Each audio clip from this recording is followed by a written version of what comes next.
Alguém já parou para pensar por que pedaços de ossos ou roupas de pessoas consideradas santas são guardados com tanto cuidado em algumas igrejas?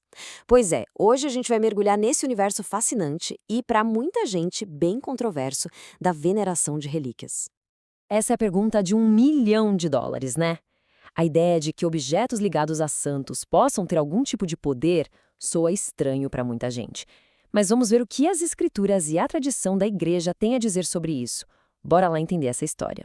Para a gente desvendar esse tema, nosso caminho vai ser o seguinte: vamos começar com umas histórias bíblicas bem impressionantes. Depois, a gente mergulha na lógica por trás dessa crença e, no final, vamos entender como tudo isso se organiza na prática.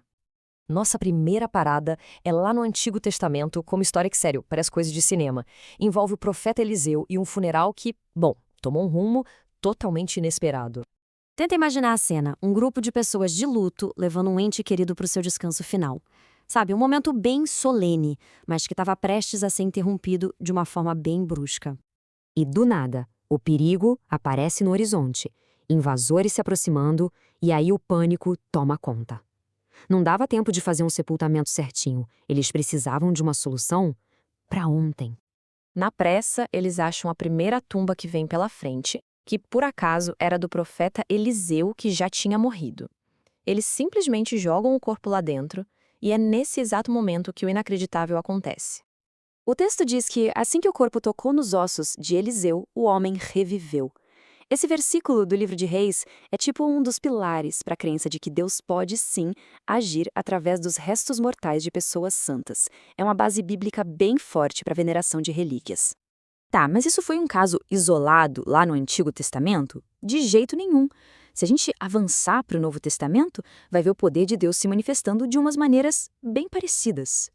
Tanto na vida de Jesus quanto nas viagens dos apóstolos, a gente encontra vários momentos em que o toque, ou até objetos que eles usaram, acabam se tornando canais para o poder divino de cura. E aqui, olha só, a gente tem um dos exemplos mais diretos. O livro de Atos dos Apóstolos conta que até lenços que tinham tocado o corpo de Paulo eram usados para curar os doentes. A ideia aqui é clara: não era o pano que tinha poder, mas Deus que agia através dele. Ossos que ressuscitam, panos que curam. Vamos ser sinceros, isso tudo soa um pouquinho como magia, não é? Essa é uma questão super importante, e a teologia se preocupa muito em explicar a diferença entre fé e superstição. A resposta para essa pergunta está na fonte do poder. A explicação teológica faz uma distinção muito clara entre tentar manipular uma força mágica e confiar na ação de uma pessoa, no caso de Deus. O ponto central é esse aqui.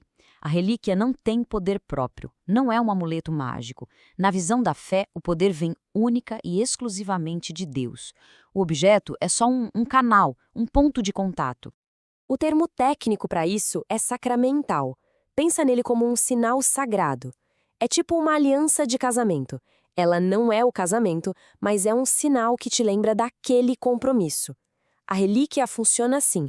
É um sinal que aponta para Deus, que incentiva a oração e a fé nele e não no objeto. Ok, entendi. Mas por que Deus usaria uma coisa física, tipo um osso ou um pedaço de pano? A resposta para isso está numa ideia cristã muito profunda sobre o valor do nosso próprio corpo. A teologia explica que, durante a vida, o corpo de uma pessoa santa foi um templo do Espírito Santo. E por causa disso, Deus continuaria honrando aquele corpo, aquela matéria, mesmo depois da morte, como um testemunho da vida de fé que aquela pessoa teve. E essa imagem aqui resume a lógica toda perfeitamente. O poder não está no osso, não está no pano. O poder é de Deus, que escolhe agir através desses elementos para honrar a fé daquele santo e, ao mesmo tempo, inspirar a fé em outras pessoas. Faz sentido, né? Agora a gente chega num ponto que gera muita, mas muita confusão. Honrar um santo não seria a mesma coisa que adorar um ídolo. A igreja faz uma distinção teológica super rigorosa entre venerar e adorar. Vamos entender essa diferença. De um lado, a gente tem a veneração, que é um ato de honra, de respeito a um santo, como se fosse um herói da fé. Do outro lado, a adoração, que é o culto que só pode ser direcionado a Deus. A diferença é basicamente a mesma entre admirar muito um atleta e adorar o Criador do universo. E para organizar isso tudo e não virar bagunça, a Igreja Católica tem um sistema bem formal para classificar as relíquias. Isso mostra o quão séria e estruturada essa prática é. Funciona assim. As relíquias são divididas em 3 graus. As de primeiro grau são partes do corpo do santo mesmo. As de segundo grau são objetos que eles usaram, tipo uma roupa ou um livro. E as de terceiro grau são itens, geralmente um pedacinho de pano, que tocaram uma relíquia de primeiro grau. Essa estrutura toda ajuda a manter a ordem e a verificar a autenticidade. Então, no fim das contas, a ideia não é que as relíquias sejam talismãs mágicos. Elas são vistas mais como uma ponte, um elo físico com o passado.